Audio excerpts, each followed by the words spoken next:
Good morning, my friends. So I haven't been live on here in a while, and I thought it was time to come on live and to talk with you. It was an interesting thought process that went through my head this morning, and I was like, I need to share that. I need to share that and talk about why I do what I do sometimes.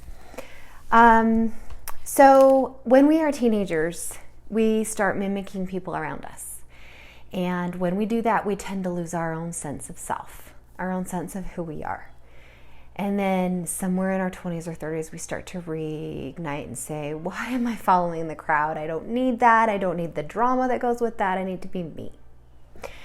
And so when you're looking at doTERRA and the successful leaders in doTERRA, they're between the ages of 35 and 45 or older. But it because there's that level of I can just be me and I can do this my way. So part of realizing this today was watching behaviors around me where people were mimicking, and probably subconsciously, maybe a little consciously, but there was a mimicking. And then it reminded me of when I started mimicking, but I did it on purpose and I did it with purpose. So when I was new in doTERRA, nobody was a diamond yet. And then diamonds started emerging, and then they kept going, and then they were presidential diamonds. And now that pool of presidential diamonds is so big that we don't necessarily know who everybody is sometimes. Sometimes we do if we're really good at following, and sometimes we don't, depending on just where we are in life. Well, in those early years, I was watching the presidential diamonds. As they were golds, and then they moved on, and I was watching their behaviors and watching their transformations. I watched how many of them completely transformed. I remember distinctly my upline, who became a presidential diamond. I watched her transformation from gold to presidential, and the core of her did not change. The core of who she was didn't change. But the imaging and the authenticness and the confidence started coming through a lot. And so I was watching this and I was like, oh, is that what I'm going to be going through? A transformation like that? So imagine that that's what it's going to be. I coached a girl on my team about that. Just about when you want to go for your goals, you're going to go, it's like when you get sick. You're going to go through every stage of the sickness. It can't be avoided, but you can use tools in your tool belt to quicken the stage. So maybe it's a blip instead of a week that you're going to feel that. Same thing for the road to your goals.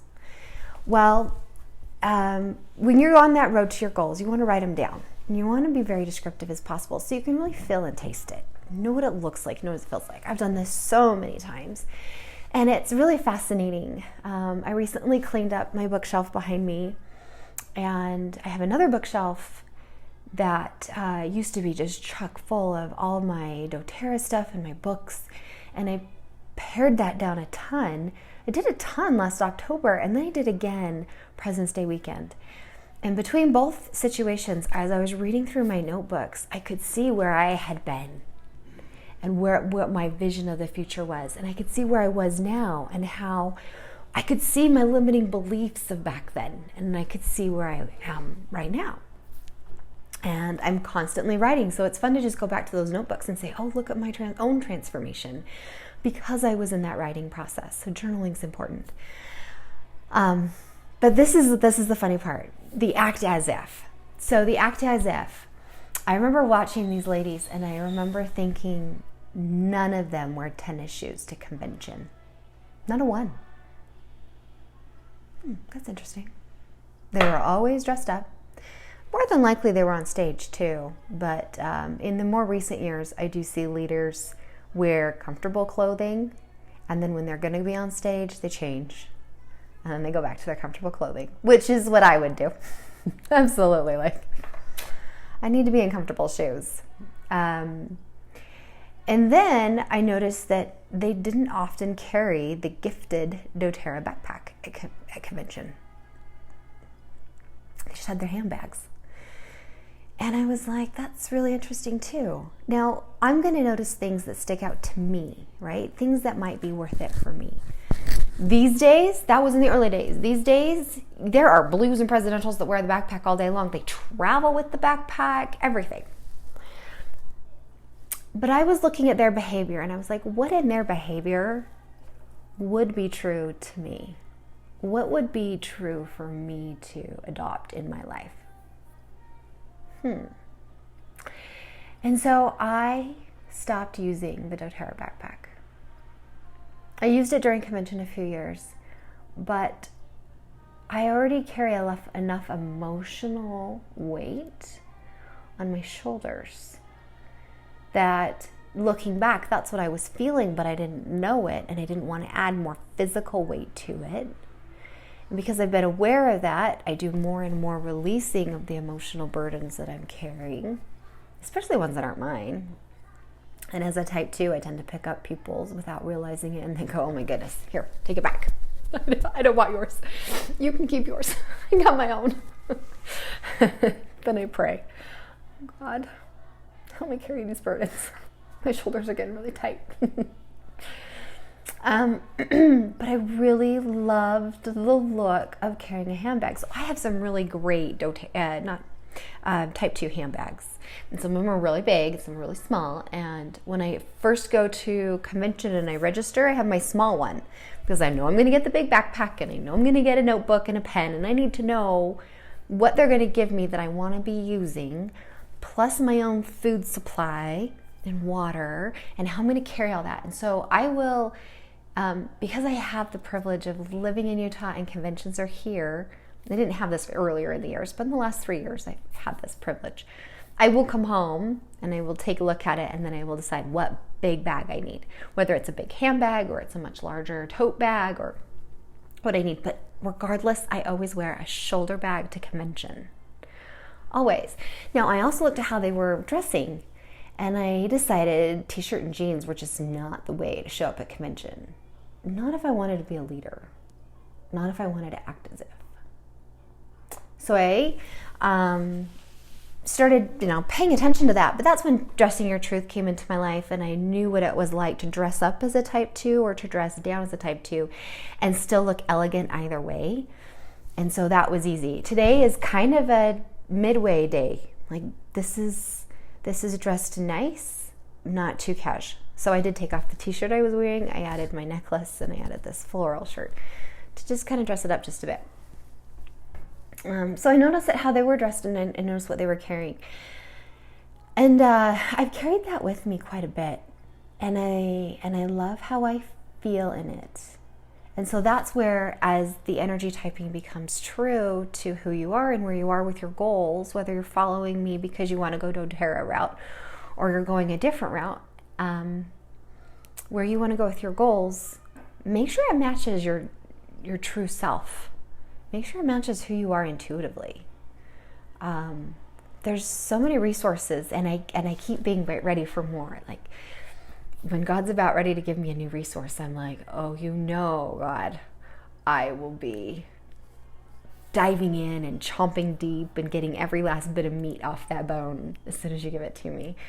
So I just went through another process where I did another discovery of how we're wired and what makes us tick, and how do we be more successful with that wiring instead of against it. And I love it. I love to have those conversations, but I love to do those conversations one-on-one. So this live is here for just the passerby. Anyway, take time today to think, well, I'm going to act as if, I'm going to write as if, and I'm going to start dressing as if. And then one day, your as if is not as if it is. It has become, it has arrived. And take time to really enjoy it, because inevitably the human brain wants to jump ahead instead of appreciate the moment. And maybe you're in that moment right now. Maybe you've gotten where you wanted to go and you just want to enjoy it. Sit, enjoy it, love it, taste it. Love yourself. and just take in all parts of that, and just what I like to do is I like to follow Gay Hendricks' advice, where you have that moment where you're loving your life. So you take that moment and you bring it into your soul and you expand it. Expand that feeling as wide as you can possibly feel it, and then hold the width of that feeling. And if you take time to do that, the flip side can't take hold. The flip side is you have that moment of appreciation and love, and then the brain goes, oh my gosh, we have a problem.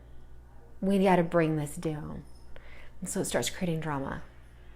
So, and situations and rabbit holes for your brain to go to bring you down, to bring your emotions down to the old place. And the new place is higher.